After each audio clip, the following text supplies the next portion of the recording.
بسم الله الرحمن الرحيم. السلام عليكم ورحمة الله وبركاته. Most welcome, ladies and gentlemen. We have reached a very good stage in the novel. I think by now you should understand the character of Robinson Crusoe. Not just that, I think also you should understand the project, the plan, the enterprise of Daniel Defoe, the author, the novelist, who has done his best to be faithful to what he promised at the beginning. What did he promise in the preface to the novel? In the introduction, he said that this is an account of the travels of Robinson Crusoe. It is not fiction, it is realistic, it is a group of adventures, a number of adventures, and this is what he has done very well. All the time we read a travel book. There are descriptions of the events that have taken place to Robinson Crusoe. Is there a story? Is there a plot? Is there fiction? There is a story, but it is very weak. There is a plot, but it is also very, very loose and very, very weak. So much that you can remove any part of that plot or that story without harming the novel itself. Do you understand? So let's see what we can do in this lecture, in which we resume the survey of the novel itself, or the examination of the novel itself. We finished 11 chapters so far. Today, inshallah, I hope we can finish up to chapter 17. If we cannot do it here, I will ask you to do the rest at home, inshallah. Okay, chapter 12, I take a survey of the island. After that, he looks at the island around him, and as we said last time, every now and then he has built a boat out of some pieces of wood, and he takes that boat to the ship that is lying on the shore in order to look in it for some of the things that would help him to survive. And now it is time for him to explore. This is the age. The word survey, which is the title as it appears in the novel itself, is the same as explore. He wants to explore the island. That is the age of exploration. That is the age of geographical expansion, discovery, survey, investigation, examination. Why? People were thirsty for knowledge, for elimination, for enlightenment. It was called the age of the Enlightenment. Do you understand? So he took the chance and began to survey the island to see what is around him, looking for more food, more money, more people. Though he feels in all these things, he feels that he is the most important, the most powerful, the most distinguished, the most superior of all other creatures and all other human beings. Now, he has spent 9 months, 10 months on the island, and he discovers that the rainy season is very unhealthy. He got ill when there was a hurricane. As we saw last time, there was an earthquake and then there were hurricanes, and he got ill after that. And by the end of last lecture, we agreed that Robinson Crusoe understands very well that he has been saved from shipwreck and that he has been saved from death on the island after the earthquake by God, by the grace of providence. And he decides to explore the place thoroughly in order to make himself stable and to have some more time to worship God. Do you understand? But he soon forgets. Just as he forgets the journal that he began and that we talked about at the beginning of last lecture, he also forgets his promise to worship God sincerely. So let us see some of the things that he discovers. Sugarcane, grapes, the valley. And he imagines himself, I would like you to look at this and to contemplate it, to think of it. He secretly, inside him, feels very happy, exalts, that is to say, feels very happy in imagining himself as the king and lord of the whole domain. Do you understand? This is a very important statement here. He exults in imagining himself the king and lord of the whole domain. I am the king. I am the lord of this place. The most important, the most distinguished, the most powerful, the most superior. And he considers this place to be his new home and builds a bower in the valley. He knows that his domicile now houses some cats. There are some cats. He begins to have cats and goats and parrots and animals in general, and all these he tames. He tames everything, even lions. He kills lions or tames them. Tigers, lions, cats, goats, whatever and whoever comes his way, he is superior to. He subdues, he dominates, he controls. He has hegemony over anyone that comes his way. 1 year passes, and he gets happy at that, and there is no ink. It runs out, and he discontinues his journal. There is no more journal. Over. There is no journal now, no ink. No ink, no journal. Let's comment on this. Our comment. Crusoe is interested in the basic needs of his body and his survival. If you look at the slide again, and at the chapter, of course, you will find that he concentrates on what? Things to be eaten, sugarcane, grapes. Things to shelter him, bower in the valley, houses. Do you understand? Cats and goats and animals, company, and heads of animals that could help him to survive, because he might use their meat in food. So he is interested only in the basic needs of his body in his survival. The writer gives us all the details concerning his existence on the island. His, that is to say, of course, Robinson's existence on the island. We feel that the story has completely stopped. Where is the story? The story is about a young man who doesn't listen to his parents and decides to go to the sea. After 2 or 3 voyages to the sea, he finds himself alone on the island. While on the island, he tries to explore. And there are some problems like earthquakes and hurricanes, but he considers himself to be the best one on earth. And the writer gives us examples of how he looks for shelter and protection and food and means of survival. That's it. Later, he is going to meet with Man Friday. Before that, he met Ishmael and Jury, and he subjugated them. He forced one to go back to the shore, threatening him with the gun, and he got the other one as a slave, Jury. And then after some time, he sold him to his Portuguese friend, the captain. Now he is all alone. And every day brings us new incidents, new examples, but they are all the same. Today we have grapes, tomorrow we have corn, the day after tomorrow we have barley, another day he has goats, another day he has, on another day he has cats, on another day he has parrots. He makes a boat, he goes to the ship,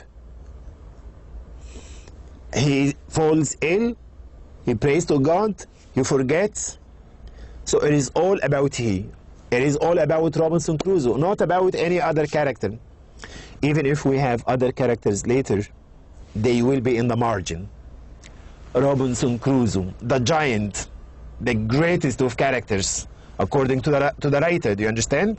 This is how the writer describes him: the best, the greatest, the most powerful, the most supreme. There is no story. Leave the story aside. There are no characters. Forget about all other characters. There are no plots. There is no action. Except what? What is it then that we find in the novel? What is happening to Robinson? It is Robinson alone. And that is why, what is the title of the novel? What is the title of the novel? Robinson Crusoe. Do you understand? Robinson Crusoe. It does talk about him. It doesn't talk about anyone else. It talks about individuals. We said many times in the background lectures, and I'm repeating, okay? In the 18th century, in the age of the rise of the novel, all writers were interested in individuals.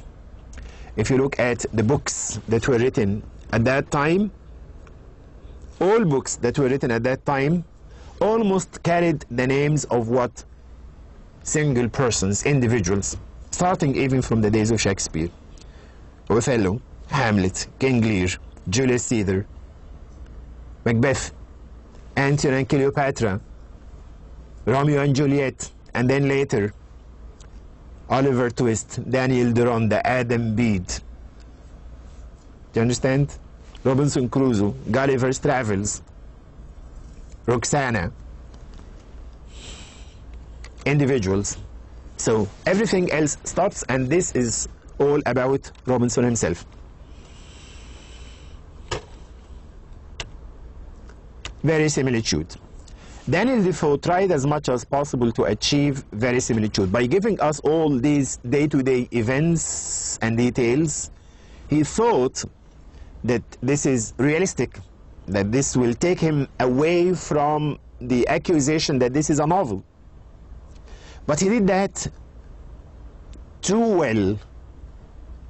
He did it in a very exaggerated manner. He concentrated on this part and forgot about the fact that this is a novel. By the end of the day, it's a novel. It is not a travelogue.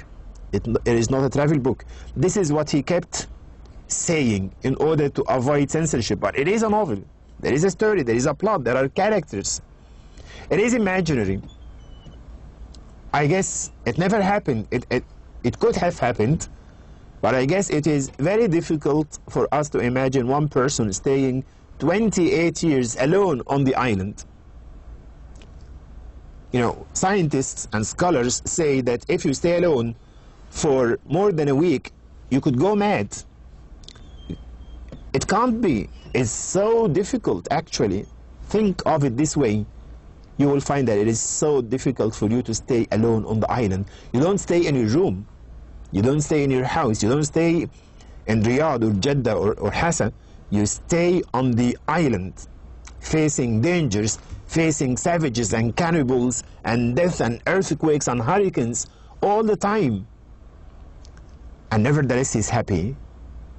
He feels the king of everything, the Lord of the universe. He tries as much as possible to achieve verisimilitude. And instead of achieving it, he gives us a book that has hardly any fiction in it. As I have just said now, he just gives us an account of the adventures Robinson has on the island. Adventures.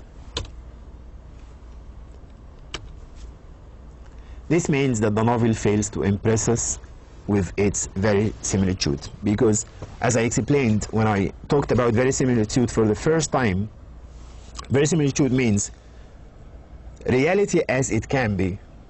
Something that looks like reality. Something that you can regard as probable or possible. You could say, yes, this could happen. It could have happened. I can imagine myself in this situation. But this is quite imaginary, of course. Okay, to move on, I saw my grain. So he begins to plant seeds in order to eat, you know, and to occupy himself and to while away the time. After planting his grain in the dry season, when it cannot sprout, Crusoe learns from his mistake and afterward makes a table of the dry and rainy months to facilitate his farming. He starts farming. He starts building a fortune. He also discovers that the wooden shakes he drove into the ground when building his boa or country house have sprouted and grown. There is vegetation, there are plants around him. Over the course of several years, they grow into a kind of sheltering hedge, providing cool shade, sheltering. He looked for shelter all the time, something to protect him, at least from the sun, the rays of the sun.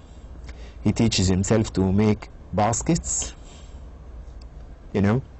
By this time he lacks only tobacco pipes, glassware and a kettle. These are the only things that he does not have, and he is going to work on them in order to have them ready for use. In another chapter, I travel quite across the island for exploration. He wants to explore the island to understand it, and at the same time the writer is interested in giving the reader in England an interesting picture of the island. Writers in England at that time tried to, as we said before, as Daniel Defoe said, he knew what readers wanted. They wanted to read about exotic, unfamiliar, strange places, strange habits and customs. So here there is a journey into the island itself, finally carrying out his earlier wish to survey the island thoroughly.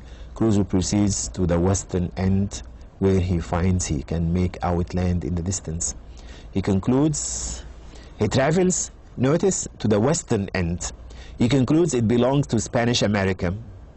This is the place. He thinks that he is in Spanish America. And there are goats. Let us look at page 189 like this. There is a parrot, and when he sees the parrot, you know the parrot? When you, it's a bird that you can talk to and that can imitate what you say to it. So it is, we said page 189. 189. 189. A boat. These are the things he does from the start of the chapter. Find employment in the following occupations: observing, noticing, exploring. Okay.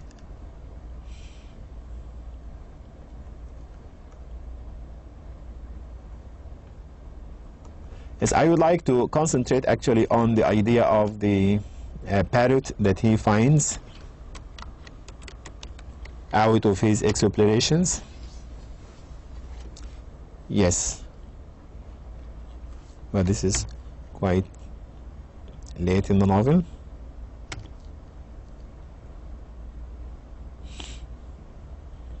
Here, with these considerations, I walked very leisurely forward. In the same chapter, I found that side of the island where I now was much pleasanter than mine, the open or savanna fields, sweets adorned with flowers and grass and full of very fine woods. If you take this part as a whole, nothing happens. If you remove it, I saw abundance of parrots, and fain I would have caught one, if possible, to have kept it to be tame.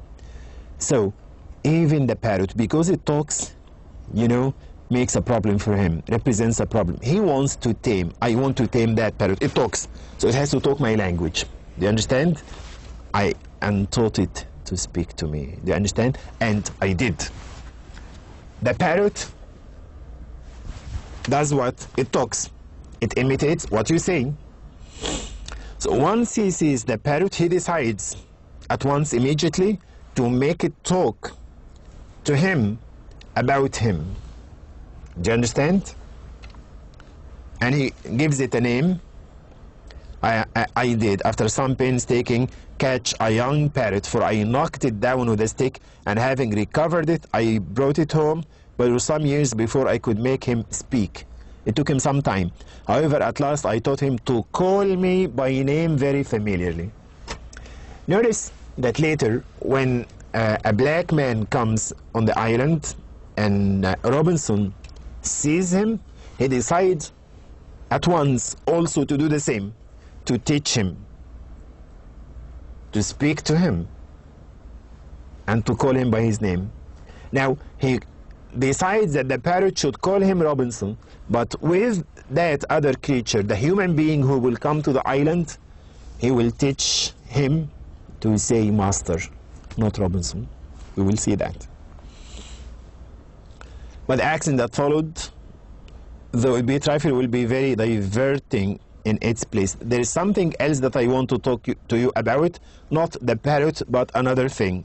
So he's contradicting himself, talking to us now about goats, pigeons, turtles, tortoise, grapes, things that can be seen, things that can help him survive on the island.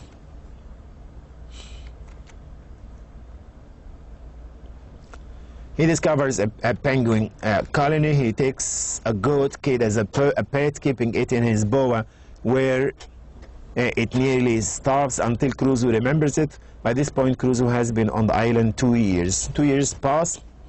What is the difference between 2 years and 4 years and 5 years? No difference. The time gap or the passage of time is very difficult here. The writer doesn't deal with it in a very good way, actually. Just a number. And his moments of satisfaction alternate with despairing moods. He continues to read the Bible and is consoled by the verse that tells him God will never forsake him. He convinces himself that God will never let him down. I'm very seldom idle. I'm never idle. I'm never lazy. I have something to do all the time. He plants crops, shoots birds. You understand? There is harvest. And now this is time for him. Remember a few slides ago he said there are some things that I miss. There are things that I don't have here on the island, but I will make them. Now this is time for him. He is determined. He insists on making earthenware pots, shaping vessels out of clay. He gets clay out of the island and he shapes it and puts it in the sun. They dry and he makes dishes and plates and puts them under fire in order for them to turn into pots. And now he tells us that he thinks of sailing to the mainland. On very rare occasions does Robinson Crusoe think of going back home. He never misses his father. He never misses his mother, his family in general, his friends. He is busy on the island, farming, exploring, making himself the king of the place. In chapter 16, he makes himself a canoe, like a boat. Now, in the past 2 years, he has tried to explore the island by going on foot in many directions. Now, he resolves. The word resolves means he decides to make a canoe, selects and cuts down an enormous cedar. He spends many months hacking off the branches until he makes a canoe in order to put it into water and then to visit many places with that canoe in order to find company. Now he is thirsty, he is eager for company.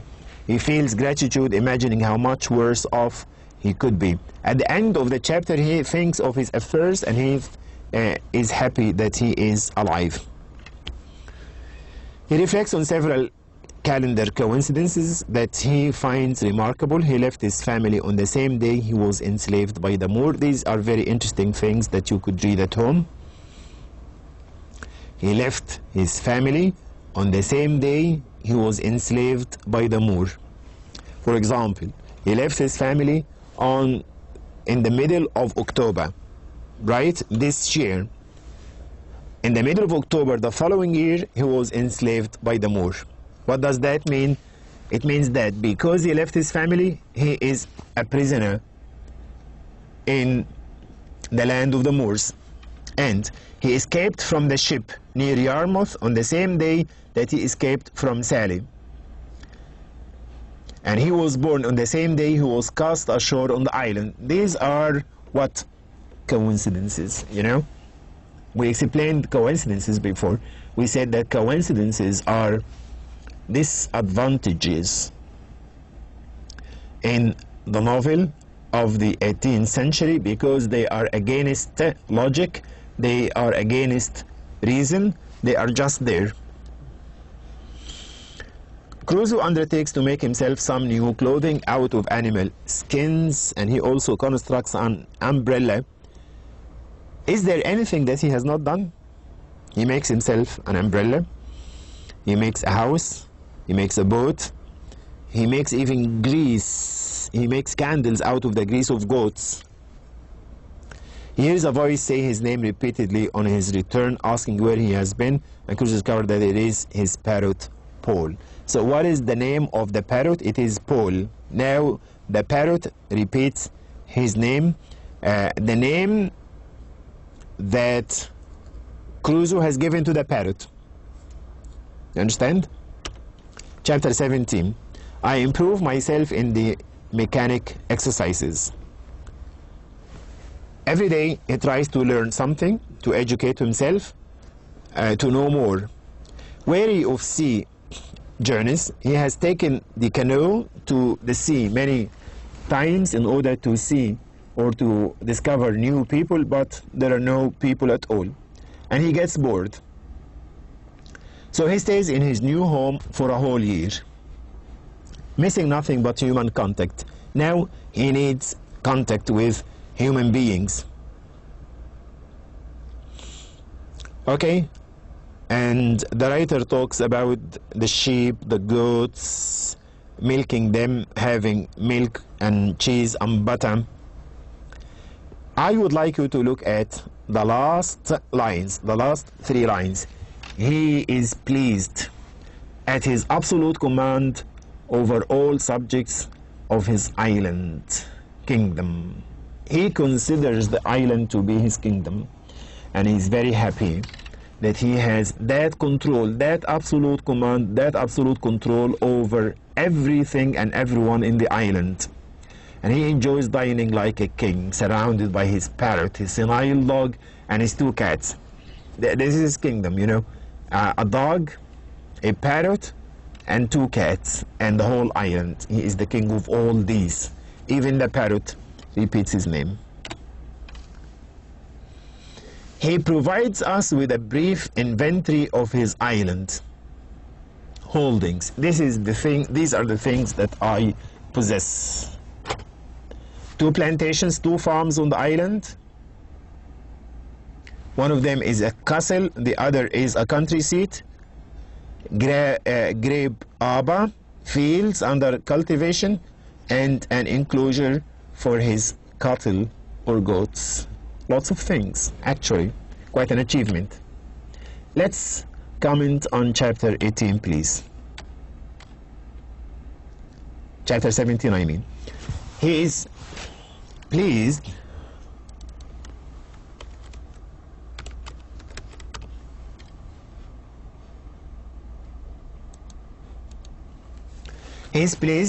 the same sentence that I told you to read at the end of the last slide.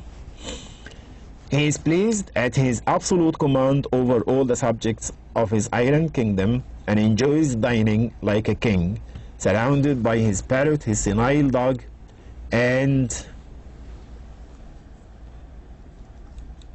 his 2 cats. Okay, what does that mean?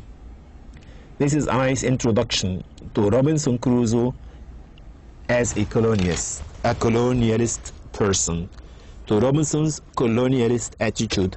What is colonialism? Ladies and gentlemen, we explained it before, remember? Go back to the slides, go back to the presentations.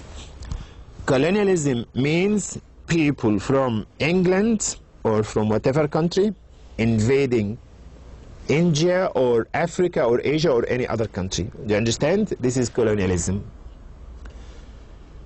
At the end of chapter 17, we are told that Robinson Crusoe is in absolute command of all the kingdom, whether animals or other creatures. He doesn't know that there are other creatures on the island, but he is the king.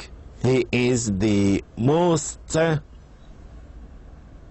overwhelmingly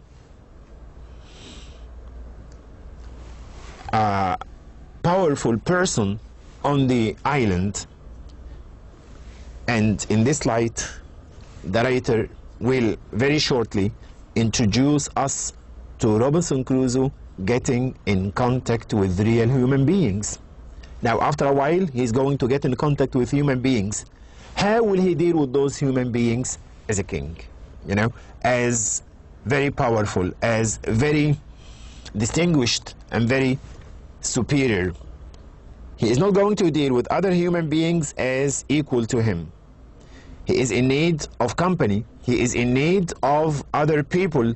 He wants to get in touch. He wants also to go back home. This is what he tells us. But when you come to think of it, you will see Robinson Crusoe dealing with others from above. He is there and they are there. He is superior, they are inferior. He is good, they are bad. He is white, they are black. He is powerful, they are weak. He is advanced and civilized and enlightened, and they are backward and dark. Do you understand? Why is that? It is because of the fact that the writer represents writers from England at that time. Most of them who wrote about the relationship between the East and the West were like Daniel Defoe, who is a colonialist writer. And his hero is full of himself as a British young man who is quite aware of his supremacy over other people from other nations. He alone is better. Everybody else is less, is marginal or marginalized. Do you understand? Now, this is the end of the presentation, but I would like to take some time with you reading a part of the a part of the novel itself. Let us spend some time there. The dream. Look at this. A cave retreat, and then after a while a wreck of a Spanish ship, and then a dream released, and then Friday's education. You will have Friday, who is the human being that Robinson Crusoe gets in touch with, and that he teaches lots of lessons, actually. Okay? A boat. He makes himself a boat. He tames the goats. Then he finds a print of man's foot on the sand. This is the introduction to it. He calls, of course, these creatures his family. They sit to dinner to see how like a king I dined. He dined like a king too, all alone, attended by my servants. These are the servants. Who is Paul? That's a question. Who is Paul? The parrot. What does Robinson Crusoe teach the parrot to say or to reiterate? It is to say two things: that his name is Paul, and to mention the name of Robinson Crusoe. He says Robinson Crusoe. He doesn't utter the name in the same way we utter it. He talks about the cats, and then after a while there is the footprint of someone. Short jacket of goat's skin. This the jackets. Please bear up with me. My beard I had once suffered to grow till it was about 1/4 of a yard long. Imagine his beard, very long, but as I had both scissors and razors sufficient, I had cut it pretty short. He paid attention. He is preparing himself for the coming of human beings, except what grew on my upper lip, which I had trimmed into a large pair of Mohammedan whiskers such as I had seen worn by some Turk or Sari. He talks actually about Muslims in this very surprising way.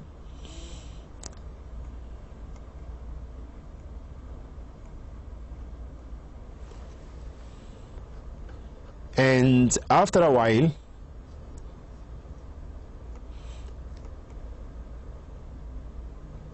he gives us an inventory of the things that he has, 2 plantations on the island and so on. At the end of the chapter, he discovers the footprints of some creatures on the island, and he begins to feel quite aroused, quite interested, that at long last, he is going to get in contact with human beings. How it came thither I knew not, nor could I in the least imagine. You know, he is very confused. How could this happen? He has never seen anyone. Do you understand? The writer is preparing us for the coming of the human beings to the island.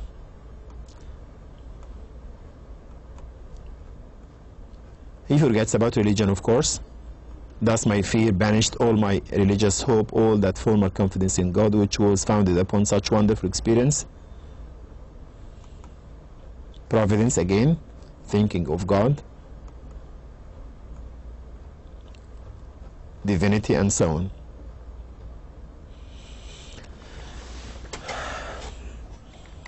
As you can see, ladies and gentlemen, we have reached a stage where we understand Robinson Crusoe very well. Robinson Crusoe, the hero, and Robinson Crusoe, the novel. And with that, we understand Daniel Defoe and the novel in the 18th century. I hope that this statement is true, that you understand Robinson Crusoe very well, that you understand the novel and the writer.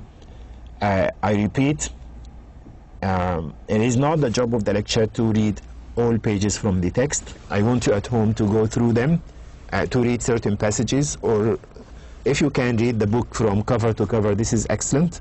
But in the exam, I will not be asking you, I repeat, of detailed questions or pieces of information from the novel. I would like to thank you so much for your patience, and inshallah we will continue next time. This has been lecture number 11. We still have another 3 lectures to go. Thank you very much, and see you. Assalamu alaikum wa rahmatullahi wa barakatuh.